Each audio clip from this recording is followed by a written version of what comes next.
नमस्कार। आज हम एक बहुत ही खास कहानी की गहराइयों में उतर रहे हैं। कहानियों का नाम है पुनर्जन्म, नित्य कला की अमर कहानी। हाँ, और ये कहानी कला, भक्ति, विश्वासघात और यहाँ तक कि पुनर्जन्म जैसे कई गहरे विषयों को छूती है। बिल्कुल। तो आज हम इसी कहानी के किरदारों, उनके इरादों और इसके पीछे छिपे संदेश को समझने की कोशिश करेंगे। देखेंगे कि ये सदियों पुरानी कहानी आज भी हमें क्या सिखाती है। कहानी की नायिका है कल्याणी। जरा सोचिए, प्राचीन देवगढ़ शहर और वहां कल्याणी। वो सिर्फ एक नाचने वाली नहीं थी। कहते हैं कि जब वो नाचती थी तो देवता भी देखने आते थे। एक जीती जागती किंवदंती। हाँ, स्रोतों में उनके रूप का भी वर्णन है। गोरा रंग, बड़ी बड़ी आंखें जिनमें जैसे भावों का समंदर हो। और वो लंबे घुंघराले बाल नाचते हुए कैसे लहराते होंगे। बिल्कुल, जैसे कोई देवी हो। वो कला की जीती जागती मूर्त थी। और यहीं से कहानी का वो सवाल उठता है जो शायद हम सब सोचते हैं कभी ना कभी, कि क्या सच्ची कला, सच्चा जुनून समय और मौत से भी परे जा सकता है। हाँ, क्या एक कलाकार की आत्मा अपनी अधूरी साधना पूरी करने लौट सकती है? स्रोत तो यही इशारा करते हैं कि सच्ची कला जो रूह से निकलती है वो शरीर के साथ खत्म नहीं होती। वो एक ऊर्जा की तरह है शायद, जो यात्रा करती है। बिल्कुल, एक नए रूप में, एक नए जीवन में। तो चलिए फिर कल्याणी का समाने से शुरू करते हैं। देवगढ़ का वो राज दरबार, क्या माहौल रहा होगा। हाँ, भव्यता तो होगी ही, लेकिन कल्याणी के लिए वो शाम का नृत्य सिर्फ दरबारियों का मनोरंजन नहीं था। सही। स्रोत यही बताते हैं कि वो उनके लिए भगवान नटराज की पूजा थी, एक भक्ति थी। हर मुद्रा, हर ताल, सब जैसे एक प्रार्थना हो। उनका मंच वो मंदिर का गर्भगृह था और दर्शक देवता। ये समझना बहुत जरूरी है। कला यहाँ सिर्फ हुनर नहीं, एक साधना है। हाँ, वो खुद को साधिका मानती थीं, कलाकार से पहले। पर जहाँ इतनी दिव्यता हो वहाँ इंसानी कमजोरियां भी आ जाती हैं अक्सर। और यही कहानी में एंट्री होती है सेनापति वीरेंद्र की। हाँ, वीरेंद्र। एक ताकतवर योद्धा, लेकिन शायद कला की गहराई को समझने वाला नहीं। वो कल्याणी के रूप पर, उसके नाच पर मोहित था, पर उसका मोह अधिकार वाला था। वो उसे पाना चाहता था। उसे उसकी कला को अपनी जागीर बनाना चाहता था। बिल्कुल। और कल्याणी का जवाब वो भी दर्ज है। क्या कहा था उन्होंने कहा, मैं नृत्य की साधिका हूं सेनापति, किसी की निजी संपत्ति नहीं। बड़ी हिम्मत की बात। और यही इनकार वीरेंद्र के अहंकार को चुभ गया। यही वो टकराव है। एक तरफ कला को ईश्वर से जोड़ना, दूसरी तरफ उसे बस एक चीज समझना जिस पर कब्जा किया जा सके। हाँ, और वीरेंद्र का जख्मी अहंकार बदले की भावना में बदल गया। उसे ये अपना अपमान लगा, अपनी ताकत का। और जहां सत्ता और अहंकार मिलते हैं वहां षड्यंत्र होता ही है। तो वीरेंद्र ने अपना असर इस्तेमाल किया, झूठे इल्जाम लगाए कल्याणी पर। शायद देशद्रोह का या चरित्र हनन का, कुछ भी। जो कल तक देवी थी उसे भरी सभा में जलीय किया गया, दोषी ठहरा दिया गया और महल से निकाल दिया गया। ये सिर्फ एक नर्तकी का अपमान नहीं था, ये उसकी भक्ति का, उसकी साधना का अपमान था। उसके पूरे वजूद पर चोट थी। लेकिन इस अपमान के बाद कल्याणी जो करती हैं वो इस कहानी को एक अलग ही ऊंचाई पर ले जाता है। हार नहीं मानती वो। नहीं, वो अपने आखिरी पलों को भी अपनी कला और अपने ईश्वर को सौंप देती हैं। सही कहा। दुखी थीं, अपमानित थीं, पर टूटी नहीं थीं। वो शहर के बाहर नटराज के उस पुराने, लगभग खंडर हो चुके मंदिर में पहुंचती हैं। शायद वहीं उन्होंने नाचना सीखा होगा कभी। हो सकता है। और वहां वो अपना आखिरी नृत्य करती हैं। कहते हैं वो नाच साधारण नहीं था, उसमें दुख था, दर्द था, समर्पण था। शायद ईश्वर से बातें कर रही थी अपने नृत्य से। हाँ, और वो नाचती रहीं जब तक शरीर ने जवाब नहीं दे दिया, जब तक उनकी आखिरी सांस उसी नाच में खो नहीं गई। और फिर वो होता है जो इस कहानी को चमत्कारिक बना देता है। जैसे ही कल्याणी गिरती हैं, मंदिर के वो दिए जो सदियों से बुझे पड़े थे वो अचानक खुद जल उठते हैं। एक रोशनी फैल जाती है, जैसे उनकी आत्मा सीधे नटराज में मिल गई हो, उनकी आखिरी भेंट स्वीकार हो गई हो। और पता है सबसे दिलचस्प बात क्या है? उनकी मौत एक अंत नहीं बनती, वो एक चरमोत्कर्ष बन जाती है। बिल्कुल, परम बलिदान का प्रतीक, कलाकार और कला का ईश्वर में मिल जाना। उनकी मौत ने उनकी कहानी को अमर कर दिया। ये दिखाता है कि उनका समर्पण कितना गहरा था। कला उनके लिए जिंदगी से भी बड़ी थी। यह इस शरीर का अंत था, बस आत्मा की यात्रा का नहीं। कल्याणी की कहानी तो यहाँ एक तरह से रुक जाती है। लेकिन जैसा हमने कहा था, कला की कहानी शायद कभी नहीं रुकती। सदियां बीत जाती हैं, देवगढ़ शहर बदल जाता है। हाँ, अब वो एक मॉडर्न शहर है। पुरानी शान शौकत की जगह नई इमारतें, भागदौड़। और इसी नए देवगढ़ में हमारी मुलाकात होती है माधवी से। माधवी, एक आम सी कॉलेज जाने वाली लड़की, लेकिन उसके अंदर बचपन से ही नृत्य के लिए एक अजीब सा खिंचाव है। उसे पता नहीं क्यों, पर लगता है जैसे कोई धुन हमेशा उसके अंदर बजती रहती है।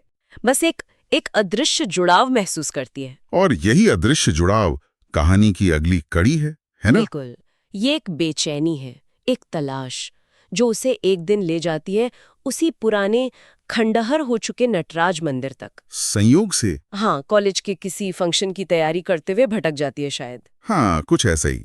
और जैसे ही वो उस वीरान मंदिर में कदम रखती है, उसे एक अजीब सी शांति मिलती है, एक जानी पहचानी सी ऊर्जा। और फिर दीवारों से, हवा से उसे एक धीमी सी रागनी सुनाई देती है, अनजानी सी पर अपनी सी लगती हुई। और यहीं कहानी असल में रोमांचक मोड़ लेती है।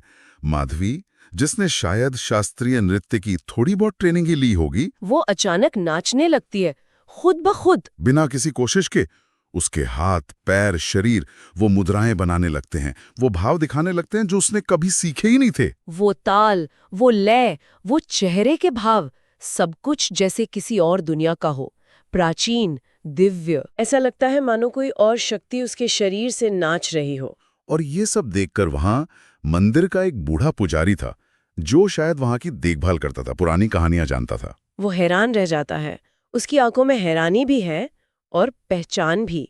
और स्रोत बताते हैं कि पुजारी के मुंह से बस निकल पड़ता है, अरे बेटी, ये तो वही नृत्य है, वही मुद्राएं, ये तो कल्याणी का अंतिम नृत्य है जो उसने सदियों पहले यही भगवान को चढ़ाया था। पुजारी के ये शब्द सुनते ही माधवी का नाचना रुक जाता है। वो कांप जाती है। आंखों से आंसू बहने लगते हैं, पर ये दुखती नहीं, ये किसी पहचान के आंसू थे, जैसे कोई बोझ उतर गया हो। और उसे अपने अंदर से, अपनी रूह से एक आवाज सुनाई देती है। क्या? मैं लौट आई हूँ अपनी अधूरी आराधना पूरी करने। ओ, ये तो सीधा पुनर्जन्म की बात है। हाँ, ये संवाद कहानी का दिल है। ये माधवी के नाच को, उसकी जिंदगी को एक नया मतलब देता है। अब ये सिर्फ कला नहीं रही, ये एक मिशन बन गया, एक आध्यात्मिक जिम्मेदारी। कल्याणी की अधूरी प्रार्थना माधवी के रूप में पूरी होने आई है। तो ये अनुभव, माधवी का ये अनुभव सीधे उस बात से जुड़ता है जो हमने शुरू में कही थी कि सच्ची कला कभी नहीं मरती, वो आत्मा के साथ पुनर्जन्म लेती है। ये उसका सबूत बन जाता है एक तरह से। बिल्कुल। और अगर हम इसे थोड़ा और बड़े पैमाने पर देखें तो ये सिर्फ एक इंसान के दोबारा जन्म लेने की कहानी नहीं है। ये कला की चेतना के जारी रहने की कहानी है। सही कहा। ये बताती है कि गहरा समर्पण, सच्ची भक्ति एक ऐसी ऊर्जा बनाती है जो शायद जिस्मानी रुकावटों को पार कर जाती है। ये बिना गुरु शिष्य परंपरा के भी ज्ञान का ट्रांसफर हो सकता है, आत्मा की याददाश्त से। हाँ, या शायद उस जगह की ऊर्जा से जहां वो कला समर्पित की गई थी। कल्याणी की अधूरी साधना जैसे हवा में गूंजती रही, सही इंसान का इंतजार करती हुई। उस दिन के बाद तो माधवी की जिंदगी बदल गई होगी पूरी तरह। बिल्कुल, उसे अपनी जिंदगी का मकसद मिल गया। उसने नाच को सिर्फ शौक या करियर नहीं समझा। नहीं, कल्याणी की तरह एक साधना माना, एक तपस्या।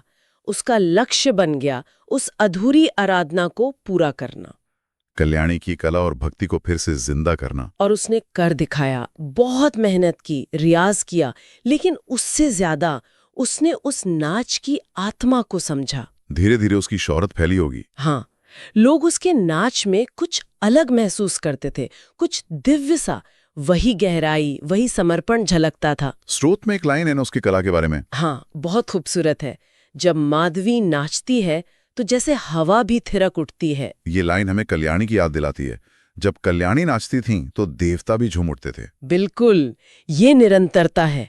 एक पीढ़ी से दूसरी, एक जीवन से दूसरे जीवन तक वही कला बह रही है। तो इस तरह कल्याणी का वो अधूरा नाच जो धोखे और मौत के अंधेरे में कहीं खोसा गया था, वो माधवी के जरिए फिर से जन्म लेता है और अपनी मंजिल तक पहुंचता है। वो आत्मा जो अपनी भक्ति अधूरी छोड़ गई थी, वो अब माधवी के नाच में फिर जी उठती है। ये कला की जीत है और शायद आत्मा की भी। तो ये सब सुनकर इस पूरी कहानी का मतलब क्या निकलता है? क्या सिखाती है हमें कला, जीवन, मृत्यु के बारे में?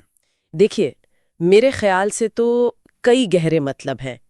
पहला तो ये कि सच्ची कला जब वो गहरी भक्ति और समर्पण से जुड़ जाए तो वो सिर्फ मनोरंजन नहीं रहती। वो एक आध्यात्मिक शक्ति बन जाती है। हाँ, ये कहानी कलाकार, उसकी कला और उसकी प्रेरणा, चाहे वो ईश्वर हो या कोई और आदर्श, उनके बीच के एक गहरे रहस्यमय रिश्ते को दिखाती है। और ये वाला विचार कि जुनून और समर्पण एक जिंदगी से आगे भी जा सकते हैं। हाँ, ये दूसरा अहम पहलू है। कहानी ये बताती है कि मजबूत इच्छा शक्ति, गहरा जुनून, वो एक ऐसी ऊर्जा पैदा करते हैं जो शायद शरीर खत्म होने के बाद भी रहती है और वो अपना रास्ता ढूंढ लेती है। प्रेरणा बनकर किसी और कलाकार के मन में उतरकर ये सोचने पर मजबूर करता है कि क्या हमारे अंदर की जो गहरी इच्छाएं हैं, प्रतिभाएं हैं, वो सिर्फ इसी जीवन की हैं या उनका कोई पुराना गहरा नाता भी हो सकता है। ये भी तो है कि कहानी कला को दो नजरियों से देखती है। एक वीरेंद्र का नजरिया जो उसे चीज समझता है, और दूसरा कल्याणी और माधवी का जो उसे साधना मानते हैं। बिल्कुल। और ये टकराव तो आज भी है। क्या कला बिकाऊ है? क्या कलाकार सिर्फ एक प्रोडक्ट है? या कला का कोई ऊंचा आध्यात्मिक मकसद भी है?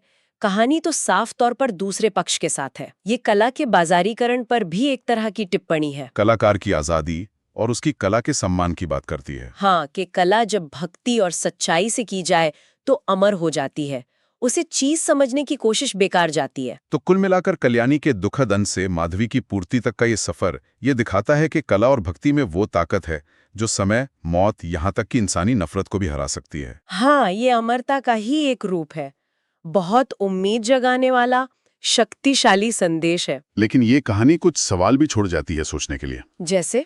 जैसे क्या हर महान कलाकृति में, हर उस परफॉर्मेंस में जो दिल छू जाए, क्या उसमें बनाने वाले की आत्मा का, उसके जुनून का, उसकी ऊर्जा का कोई अंश होता है? क्या इसीलिए कुछ पेंटिंग्स या संगीत हमें सदियों बाद भी ऐसे लगते हैं जैसे वो हमसे बात कर रहे हो? क्या कल्याणी की आत्मा सच में लौटी, या उसकी कला की ऊर्जा इतनी ताकतवर थी कि उसने माधवी को अपना जरिया बना लिया? ये वाकई सोचने वाली बात है।